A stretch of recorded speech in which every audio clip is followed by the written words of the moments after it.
Hello everyone. जैसे कि हमने पहली वीडियोस करी, फर्स्ट टेस्ट 4126 था जो पॉलिटी का कोड 4126 वाला, उसमें हमने क्वेश्चंस एंड आंसर दोनों को बार बार देख के कराया। तो 4 के अराउंड वीडियो चली गई है कंबाइन सारे क्वेश्चंस 100 क्वेश्चंस की। तो मैंने अब से आपको बताया था कि नेक्स्ट टेस्ट से मैं सिर्फ एनालिसिस पार्ट पढ़ूंगी। तो एनालिसिस पार्ट ही पढ़ेंगे हम, और आप लोग साथ में क्वेश्चंस रख लेना। ओके, इससे क्या होगा कि हमारा कम टाइम लगेगा और साथ में हमें बाद में रिवीजन करने में भी आसानी होगी। ठीक है, क्योंकि क्वेश्चन सॉल्व करना तो खुद है ना, एनालिसिस पार्ट। ठीक है, क्वेश्चन सॉल्व कर लिए हमने टेस्ट 2 के, और अब हम एनालिसिस पार्ट, अगर जिसने नहीं करे हैं पहले टेस्ट सॉल्व करो, देन ये एनालिसिस पार्ट करना मेरे साथ। Okay, let's start. Question number 1 हमारे पास था कि स्टेटमेंट्स थी सुप्रीम कोर्ट ऑफ इंडिया के अकॉर्डिंग। ओके, फर्स्ट स्टेटमेंट में था कि सुप्रीम कोर्ट ऑफ इंडिया जो है इनॉग्रेटेड है कमेंसमेंट ऑफ कॉन्स्टिट्यूशन के साथ। ठीक है, American unlike American constitution of Indian constitution जिसने जिसने इंटीग्रेटेड जुडिशियल सिस्टम इस्टेब्लिश किया था।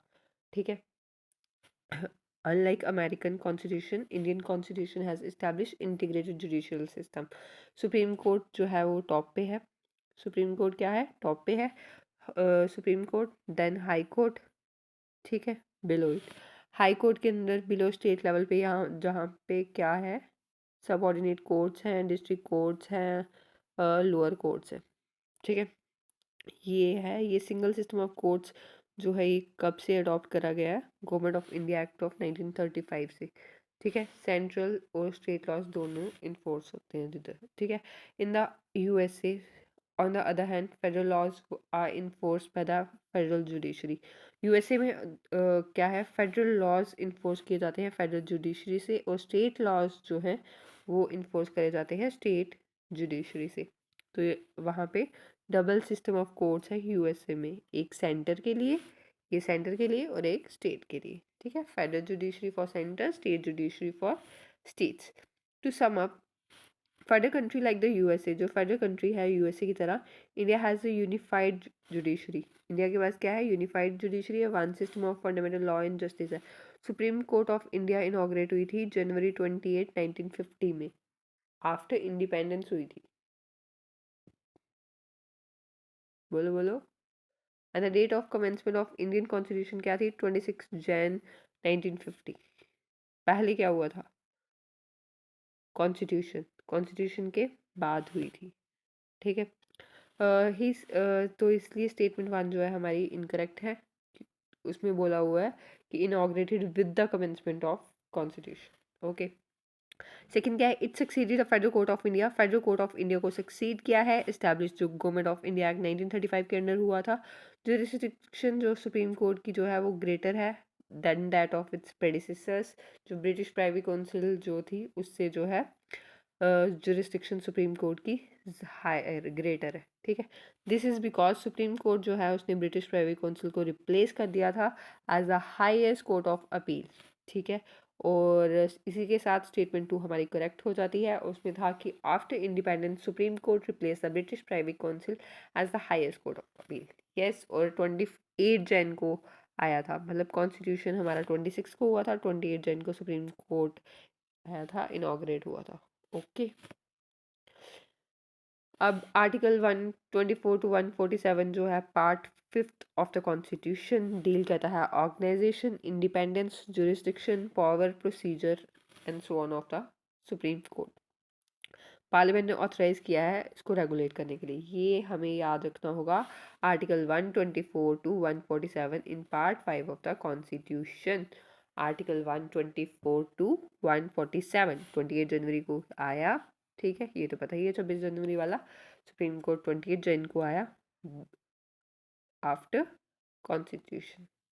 ठीक है, और 124 to 147 in part 5 of the constitution. Short notes में भी आप ये ऐड कर सकते हो वीडियो के साथ साथ। ठीक है, फिर उसके बाद जो है question number 2।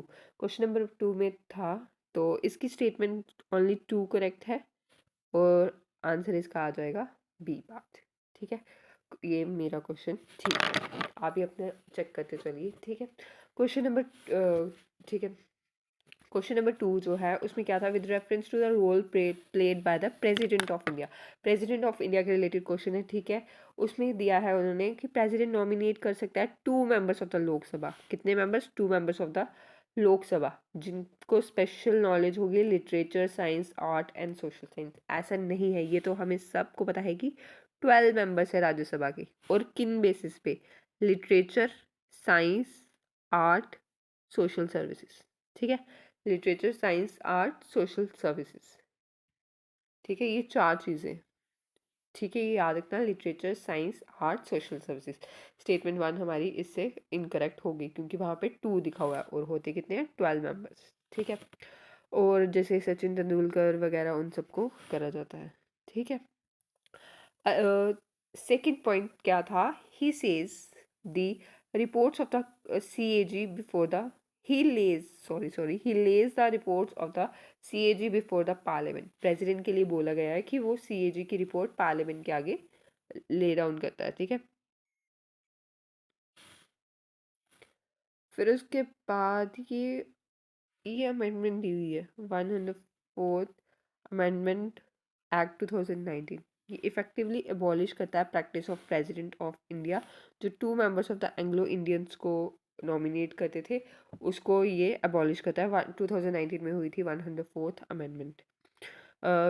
Anglo Indian community, 1 in the state। 2 members of the Anglo-Indian community, 1 in the state on the recommendation of Prime Minister, CM in the states। तो ये उससे एलिमिनेट हो गया था 104th अमेंडमेंट, ये याद रख लेना। ये CAG की रिपोर्ट ले करता है, UPSC की भी करता है, फाइनेंस कमीशन की भी करता है, अदर बिफोर द पार्लियामेंट भी करता है, ठीक है। ये president, CAG, UPSC plus finance commission और बाकी भी, ये 3 जो है ये याद रख लेनी है। साथ साथ में भी नोट्स बनाते चलिए, short notes. He lays the reports of the CAG। मैं शॉर्ट नोट्स भी रिवाइज करवा दूंगी आपको अगर टाइम मिला मुझे। He lays the reports of the CAG, UPSC, finance commission. ये समन और प्रोरॉग करेगा, प्रोरॉग करेगा, पार्लियामेंट डिसॉल्व कर सकता है लोकसभा को। ये joint sitting of both the houses भी समन करवाता है, विच इज़ प्रिजाइडेड, जो स्पीकर ऑफ द लोकसभा जो है उसको प्रिसाइड करेगा, किसको? Joint sitting of both houses को। पार्लियामेंट को एड्रेस करेंगे first session of each general election. जब हर जनरल इलेक्शन का फर्स्ट सेशन होगा उसका कमेंसमेंट को पार्लियामेंट, ठीक है, एड्रेस करेंगे। ये प्रेसिडेंट फर्स्ट सेशन हर एक ईयर का of each year. He can send message to the house of parliament. ये हाउस ऑफ पार्लियामेंट में मैसेज सेंड कर सकते हैं, whether with respect to a bill pending in the parliament or otherwise, ठीक है, whether with respect to the bill pending in the parliament or otherwise. Question number, तो इससे क्या हो गया कि सेकंड स्टेटमेंट हमारी करेक्ट है, फर्स्ट हमारी इनकरेक्ट है। सेकंड का आंसर आ गया बी। दिस इज, ये भी मेरा करेक्ट है। आप भी अपना मॉक चेक करते जाइए साथ में कि आपने क्या गलती करी है, ठीक है। क्वेश्चन नंबर 3 का सी पार्ट, इसमें क्या है? सॉरी, सी तो आंसर ये पढ़ रहे हैं ना, बट उसमें क्या था? कंसिडर द फॉलोइंग स्टेटमेंट, जिसमें इंटरनेशनल हेल्थ रेगुलेशन के बारे में पूछा हुआ था 2005 के रिलेटेड, तो उसके रिलेटेड हम पढ़ते हैं यहाँ पे। Disease outbreak and other acute public health risk जो हैं वो ऑफन प्रिडिक्टेबल होते हैं, रेंज ऑफ रिस्पॉन्सिव चाहिए होते हैं। इंटरनेशनल हेल्थ रेगुलेशंस के द्वारा जो प्रोवाइड करता है एक ओवर आर्किंग लीगल फ्रेम। कौन?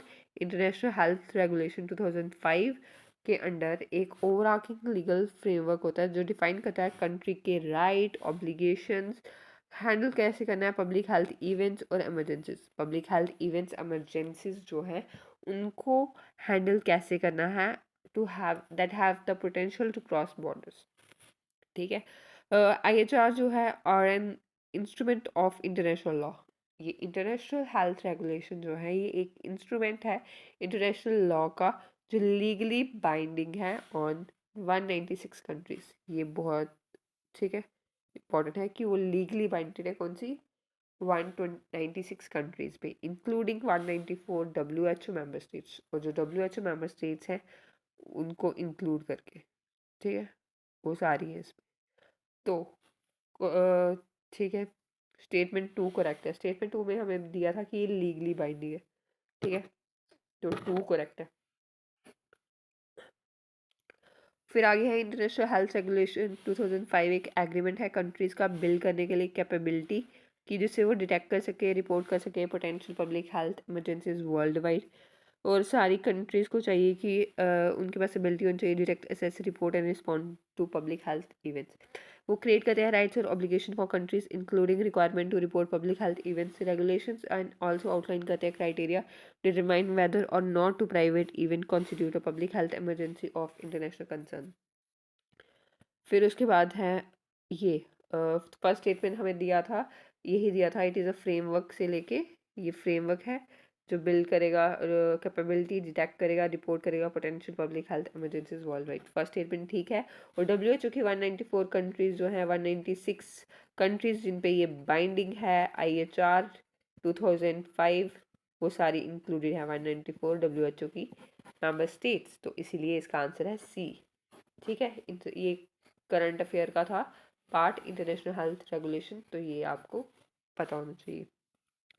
फोर्थ क्वेश्चन है हमारा, fourth question state council of ministers के रिलेटेड है। ठीक है, उसमें क्वेश्चन में दिया था कि कॉन्स्टिट्यूशन डिफाइन नहीं, डज नॉट स्पेसिफाई कि maximum strength of state council of ministers कितने होने चाहिए। कॉन्स्टिट्यूशन डज नॉट स्पेसिफाई कि कितने, क्या साइज है maximum strength of the sizes of the state council of minister, उसका ये स्ट्रेंथ स्पेसिफाई नहीं करता है। सेकंड पॉइंट है, एडवाइस जो काउंसिल ऑफ मिनिस्टर गवर्नर को देते हैं वो किसी भी कोर्ट में इंक्वायर नहीं होती है, एनी कोर्ट। ठीक है, अब इसके बारे में हम यहाँ पे बैठे हैं। कॉन्स्टिट्यूशन स्पेसिफाई नहीं करता है साइज स्टेट की काउंसिल ऑफ मिनिस्टर को और या रैंकिंग ऑफ मिनिस्टर्स को, ये डिटरमाइन कौन करता है, chief minister, according to the exigencies of the time and requirement of the situation. जो 91st अमेंडमेंट थी कॉन्स्टिट्यूशन की 2003, inserted a new article 164, that is 164(1)(a), जो स्टेट करता है कि टोटल नंबर ऑफ मिनिस्टर्स जिसमें CM भी है, council of minister in the state भी है, वो एक्सीड नहीं करना चाहिए 15%। कितना, 15% एक्सीड नहीं करना चाहिए। ठीक है, 15% एक्सीड नहीं करना चाहिए। ये 91st अमेंडमेंट से आया था। किससे आया था ये, 91st अमेंडमेंट, 91st अमेंडमेंट से आर्टिकल 164 या 164(1)(a), जिससे total number of ministers CM चाहे council of minister in the state वो 15% से ज़्यादा नहीं होने चाहिए, not exceed 15% of the total number of members of the legislative assembly of that state, provided कि number of ministers जिसमें CM shall not be less than 12। ठीक है, वो नॉट लेस देन 12, तो इसलिए फर्स्ट स्टेटमेंट हमारी क्या हो जाएगी, गलत हो जाएगी। Not greater than 12, sorry not less than 12, और वो नॉट ग्रेटर देन 15%। और 91st अमेंडमेंट उससे आया 164(1)(a। ठीक है, ये अपने साइड पे नोट्स बनाते चलिए आप भी, मैं भी बता रही हूँ। देर उसके बाद, like at the centre in the states too, council of ministers consist of 3 category of ministers. एक तो कैबिनेट मिनिस्टर होते हैं, मिनिस्टर ऑफ स्टेट होते हैं, डिप्टी मिनिस्टर्स होते हैं। जैसे कि सेंटर में होता है वैसे ही स्टेट्स में काउंसिल ऑफ मिनिस्टर भी 3 कैटेगरीज हैं। डिफरेंस जो है बिटवीन उनमें लाई करता है उनके रैंक में, इन्वॉल्वमेंट में, पॉलिटिकल इंपॉर्टेंस में। At the top of all this ministers stands the CM होते हैं, CM सबसे टॉप पे है। द सुप्रीम गवर्निंग अथॉरिटी जो स्टेट में है वो CM ही है, और वो cabinet minister, deputy ministers, minister of state. ठीक है, कैबिनेट मिनिस्टर्स क्या होते हैं, जो हेड करते हैं इंपॉर्टेंट डिपार्टमेंट स्टेट गवर्नमेंट के, जैसे home department, education department, finance, agriculture and so forth. ठीक है, they are members of the cabinet, attend करते हैं मीटिंग्स और प्ले करते हैं important role in deciding politics. Thus their responsibilities extend over the entire gamut of state government. जो minister होते हैं स्टेट के, ये इनको इंडिपेंडेंट चार्ज दे दिया होता है डिपार्टमेंट का, अटैच होते हैं ये कैबिनेट मिनिस्टर के साथ। However they are not members of the cabinet, ये कैबिनेट के मेंबर नहीं होते। मिनिस्टर ऑफ स्टेट जो है not member of cabinet, do not attend the cabinet meeting unless specifically invited, और ये कैबिनेट मीटिंग अटेंड नहीं करते हैं जब तक स्पेशली इनवाइट ना हो, when something related to the department is considered by the cabinet। जब something related to their department जो है वो कंसिडर्ड होता है by the cabinet. Next in rank आता है डिप्टी मिनिस्टर। कैबिनेट मिनिस्टर के बाद मिनिस्टर ऑफ स्टेट और डिप्टी मिनिस्टर। कैबिनेट मिनिस्टर थे वो जो डिपार्टमेंट्स के हेड थे, ठीक है, और इम्पॉर्टेंट रोल होता है उनका डिसाइड करने में पॉलिसीज। मिनिस्टर ऑफ स्टेट जो है इंडिपेंडेंट चार्ज था इनका, लेकिन ये मीटिंग से अटेंड नहीं करते हैं जब तक इनके रिलेटेड डिपार्टमेंट के से ना हो, ठीक है, और ये कैबिनेट का मेंबर भी नहीं होता minister of state. But next उसके बाद डिप्टी मिनिस्टर हैं, इनको इंडिपेंडेंट चार्ज नहीं दिया जाता जैसे कि मिनिस्टर ऑफ स्टेट को दिया जाता है। They are attach to the cabinet minister. ये कैबिनेट मिनिस्टर के साथ, ये जो डिप्टी मिनिस्टर हैं ये कैबिनेट मिनिस्टर के साथ अटैच होते हैं, ठीक है, ये कैबिनेट मिनिस्टर के साथ अटैच होते हैं। फिर उसके बाद आ गया ये इनको इंडिपेंडेंट चार्ज ऑफ डिपार्टमेंट नहीं दिया जाता, ये कैबिनेट मिनिस्टर के साथ अटैच होते हैं। इनको असिस्ट करते हैं एडमिनिस्ट्रेटिव पॉलिटिकल पार्लियामेंट्री ड्यूटीज़ में, और ये मेंबर ऑफ कैबिनेट के मेंबर ये भी नहीं होते, ठीक है। मिनिस्टर ऑफ स्टेट भी नहीं थे कैबिनेट के मेंबर ये भी नहीं थे, ये भी नहीं थे, डिप्टी मिनिस्टर भी नहीं है। बस डिप्टी मिनिस्टर जो है कैबिनेट मिनिस्टर के ऑफिस के साथ अटैच होते हैं। ये जो अटैच्ड होते हैं they are attach, deputy ministers जो है ये अटैच्ड होते हैं कैबिनेट मिनिस्टर के साथ। डिप्टी मिनिस्टर अटैच्ड होते हैं, ये कैबिनेट मिनिस्टर के साथ नहीं अटैच होते हैं। डिप्टी मिनिस्टर उनके ऑफिस के साथ अटैच होते हैं, मेंबर्स नहीं होते हैं, दोनों के मेंबर्स नहीं होते हैं, ठीक है। At times council of minister में also include a deputy chief minister. CEO council of minister जो है उसमें डिप्टी सीएम भी आता है। डिप्टी स्वयं अपॉइंटेड होते हैं लोकल पॉलिटिकल रीजन्स के, ठीक है। एडवाइस जो टेंडर होते हैं by ministers to the president वो इंक्वायर्ड नहीं होती है in to an ending court. Statement 2 जो है वो करेक्ट है, ठीक है, ये करेक्ट है। जो एडवाइस दी जाती है काउंसिल ऑफ मिनिस्टर के द्वारा टू द गवर्नर वो इंक्वायर नहीं होती है into in any court. Fifth question था which of the following countries जो हैं वो बॉर्डर कर रहे हैं लेक विक्टोरिया को, ठीक है। उसके लिए ये हम पढ़ेंगे recently centre for science and environment and national environment management council Tanzania जो है jointly release a report manage करने के लिए water quality of lake Victoria, ठीक है। फिर उसके बाद ये लेक विक्टोरिया जो है इसको लेक न्यांजा बोलते हैं। अफ्रीका में लार्जेस्ट लेक है, चीफ रिजर्वायर जो है नाइल रिवर का। It is the second largest fresh water lake. Lake Victoria Tanzania, Tanzania नहीं, लेक विक्टोरिया जो तंजानिया के पास है, ओके।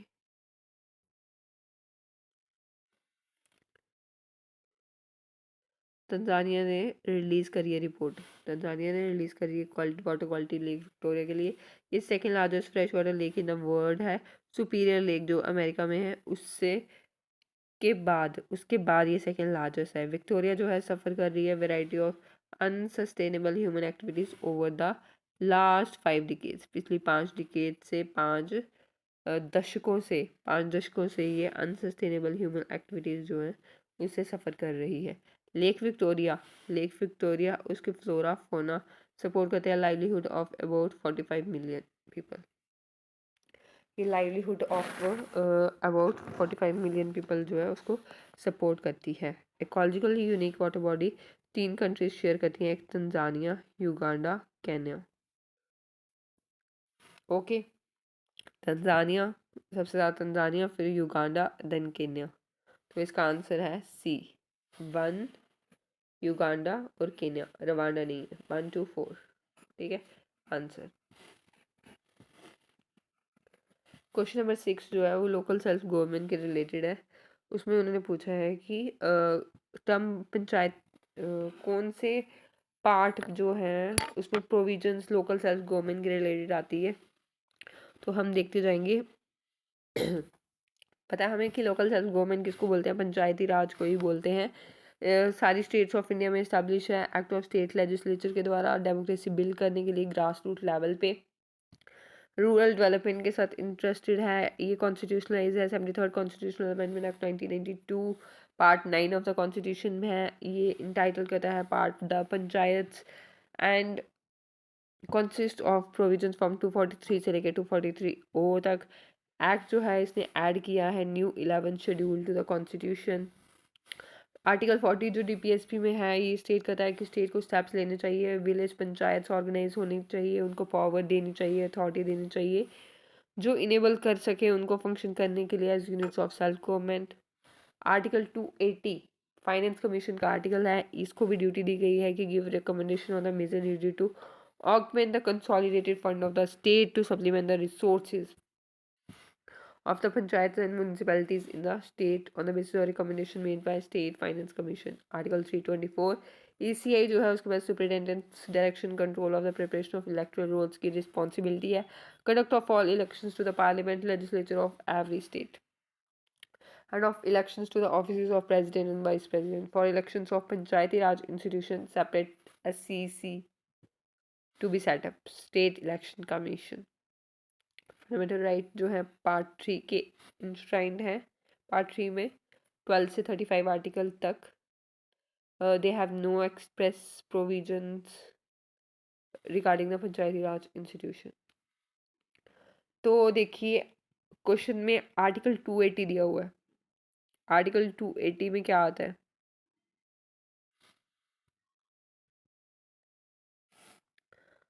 क्वेश्चन में जैसे बताया हुआ है कि पार्ट 3 जो कि फंडामेंटल राइट का है उसमें भी पंचायत राज के रिगार्डिंग कोई प्रोविजंस एक्सप्रेस नहीं करी हुई है, ठीक है। They have no provisions regarding the panchayat raj, ठीक है। पंचायत राज के रिलेटेड पार्ट 3 में नहीं है, इसलिए पार्ट 3 नहीं आएगा, ओके। और इलेक्शन कमीशन ऑफ इंडिया किसकी इलेक्शंस के लिए इलेक्ट्रोल रोल्स प्रिपेयर करते हैं, डायरेक्ट करते हैं, सुप्रिटेंडेंट्स डायरेक्शन कंट्रोल की preparation of the electoral rolls किस किस के लिए? President, vice president plus parliament की और स्टेट लेजिस्लेचर्स की, ठीक है। लेकिन लोकल सेल्फ गवर्नमेंट के लिए अलग से बॉडी स्टेट इलेक्शन कमीशन जो है वो सेटअप करा जाता है, ठीक है। ये लिखा है, ये पॉइंट याद रख लेना, ओके। तो इसलिए आंसर में इलेक्शन कमीशन नहीं आएगा, आर्टिकल 324 नहीं आएगा और पार्ट 3 नहीं आएगा, 2 एंड 3 नहीं आएगा इस, और 1 4 5 डीपीएस में बताया आर्टिकल 40 है इसके रिलेटेड, पार्ट 9 ये है ही पंचायत राज के लिए। आर्टिकल 280 क्यों है पढ़ा है ना अभी, जो मेजर्स चाहिए होते हैं consolidated fund of state setup करने के लिए to supplement the resources of panchayat और municipalities in the state on the basis of recommendations made by the state finance commission, वो आर्टिकल 280 के अंदर ही है, ओके। स्टेट फाइनेंस कमीशन को उसके रिकमेंडेशन के अकॉर्डिंग पंचायत और म्यूनसिपैलिटीज़ के लिए कंसोलिडेटेड फंड्स वो करने पड़ते हैं, ऑगमेंट करने पड़ते हैं, ठीक है। मेजर्स चाहिए होते हैं उनको ये रिकमेंड करते हैं आर्टिकल 280 के अंदर, ठीक है। चलो अब क्वेश्चन नंबर 7 जो है ये भी इलेक्शन कमीशन के रिलेटेड ही है। इसमें है कि none of the reference to NOTA, none of the above. इसके रिलेटेड क्वेश्चन में जो दिया है वो ये है कि votes polled against the NOTA option are counted in total valid voters. जो वोट पोल किए जाते हैं ना नोटा ऑप्शन के अगेंस्ट, वो काउंट किए जाते हैं in total valid voters poll by the contesting candidates for the purpose of the return of security deposits to candidates, ठीक है। और फर्स्ट ये है इधर दिया हुआ है, जो वोट पोल किए जाते हैं नोटा ऑप्शन के लिए वो अकाउंट में नहीं लिए जाते हैं कैलकुलेट करने के लिए total valid votes poll by the contesting candidate for the purpose of return of security deposit to candidates even if the number of electors जो नोटा के लिए ऑप्ट कर रहे हैं वो ज़्यादा है नंबर ऑफ जो वोट पोल किए गए हैं किसी भी कैंडिडेट को, ठीक है। कैंडिडेट जो सिक्योर करते हैं largest number of votes has to be declared elected, ठीक है।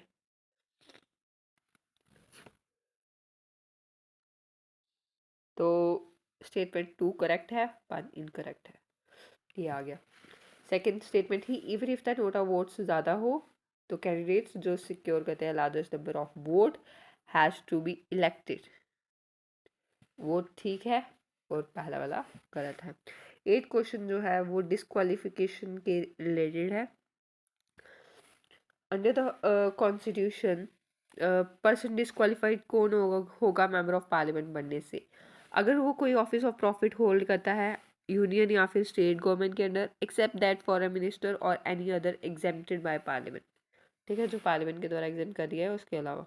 ठीक है, जो यूनियन या स्टेट का office of profit, any office of profit hold करता है, वो अनसाउंड माइंड का है and stand so declared by court. ठीक है, और कोर्ट ने भी डिक्लेयर कर दिया कि हाँ ये अनसाउंड माइंड का है। अनडिस्चार्ज इंसॉल्वेंट है। ठीक है, तो फर्स्ट स्टेटमेंट भी करेक्ट है, सेकंड स्टेटमेंट भी करेक्ट है। और ये सिटीजन ऑफ इंडिया नहीं है, वॉलेंट्री एक्वायर करी है सिटीजनशिप ऑफ फॉरेन स्टेट और अंडर कोई acknowledgement of allegiance to a foreign state है। वो डिस्क्वालीफाइड अंडर कोई भी पार्लियामेंट के द्वारा कोई लॉ बनाया गया है उसके अंदर डिस्क्वालीफाई हुआ है। पार्लियामेंट ने कुछ एडिशनल डिस्क्वालिफिकेशन आरपी 1951 में रखी है, वो भी है ये।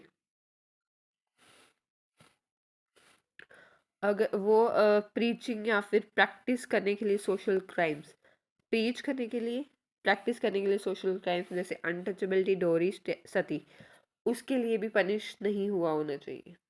ठीक है, तो statement 3 is not correct.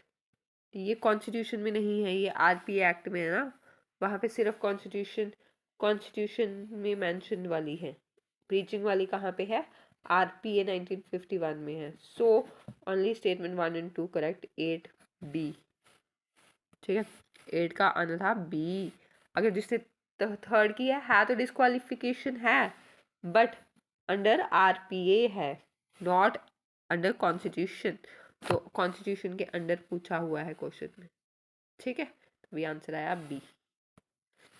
Question number 9 जो है वो है स्पीकर ऑफ द असेंबली के रिलेटेड, वो भी स्टेट लेजिस्लेटिव असेंबली के रिलेटेड। क्वेश्चन में था speaker once elected resigns from his party membership. Speaker अगर इलेक्ट हो जाता है वो अपनी पार्टी की मेंबरशिप से रिजाइन कर देता है। ठीक है, speaker after election does not resign from party membership but he reference from active politics. Refrain करता है वो एक्टिव पॉलिटिक्स से, वो रिजाइन नहीं करता। ठीक है, 1 इज रॉन्ग स्टेटमेंट। ठीक है, तो इसी ऑप्शन से अगर हम 1 रॉन्ग करेंगे तो 3 करेक्ट आ ही रहा है। He resigns by writing to the deputy speaker. ठीक है, अब सेकंड स्टेटमेंट हमने देखनी है। If he is removed by a resolution pass by majority of all then members, अगर वो रिमूव कर दिया जाए, एक रेजोल्यूशन पास करा जाए majority of all the then members of the assembly, ये resolution only be moved after giving 14 day advance notice. क्या ये बात सही है? सही है। ठीक है, तो इसका आंसर होगा 9th का बी, 2 एंड 3। बस इतना याद रख लेना कि वो अपनी पार्टी से रिजाइन नहीं करता है, just reference from active politics. Okay, power और फंक्शंस उसके पढ़ लो। कॉन्स्टिट्यूशन जो है joint session of state legislature के लिए प्रोवाइड नहीं करता है, चाहे स्टेट लेजिस्लेचर बाई कैमरल हो। ठीक है, कॉन्स्टिट्यूशन ही करता स्टेट लेजिस्लेचर के जॉइंट सेशन के लिए, चाहे स्टेट लेजिस्लेचर बाई कैमरल ही क्यों ना हो। डिप्टी स्पीकर ऑफ असेंबली के बारे में भी आप पढ़ सकते हो। और डिप्टी स्पीकर स्पीकर को रिजाइन करता है, स्पीकर डिप्टी स्पीकर को रिजाइन करता है राइट करके। ठीक है, और इसमें भी 14 डे का एडवांस नोटिस है।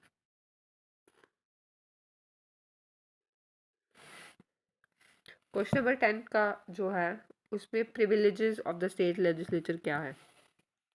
Privileges of the state legislature क्या है? Privileges of the state legislature जो है ये कुछ स्पेशल राइट है, इम्यूनिटीज़ है, एग्जाम्पशंस है जो इंजॉय किए जाते हैं स्टेट लेजिस्लेचर के द्वारा, कम्युनिटीज़ के द्वारा, मेंबर्स के द्वारा, house of the state legislatures committees members के द्वारा, कि नेसेसरी है ऑर्डर टू सिक्योर करने के लिए independence effectiveness of the action. बिना प्रिविलेजेस के हाउसेस जो हैं वो अथॉरिटी मेंटेन नहीं करते हैं, डिग्निटी, ऑनर, ना ही प्रोटेक्ट करते हैं मेंबर्स को कोई ऑब्स्ट्रक्शन से in the discharge of the legislative responsibilities. Constitution ने एक्सटेंड किया प्रिविलेजेस स्टेट लेजिस्लेचर को उन पर्सनस को जो इंटाइटल है speak take part in the proceeding of the house of the state legislature और एनी ऑफ द कमेटी। ये include करते हैं advocate general of the state ministers को। ठीक है, it must be clarified here that the privileges जो state legislature के हैं एक्सटेंड गवर्नर को नहीं होते हैं, जो स्टेट लेजिस्लेचर का इंटीग्रल पार्ट है, जैसे कि पार्लियामेंट का इंटीग्रल पार्ट प्रेसिडेंट है। इसलिए ऑप्शन सी जो है वो करेक्ट है। State ministers can enjoy privileges of the state legislature.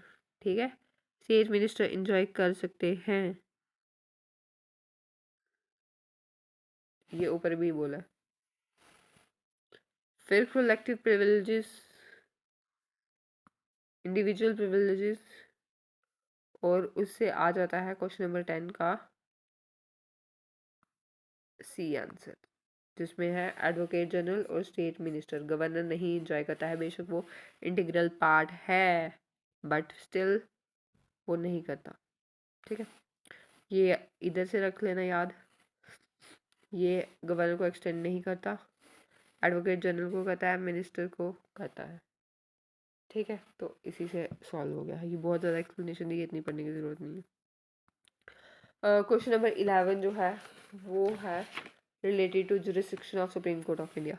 आज सुप्रीम कोर्ट ऑफ इंडिया और हाई कोर्ट रिवाइज करो कर के। ठीक है, अगर क्वेश्चंस गलत हो रहे हैं।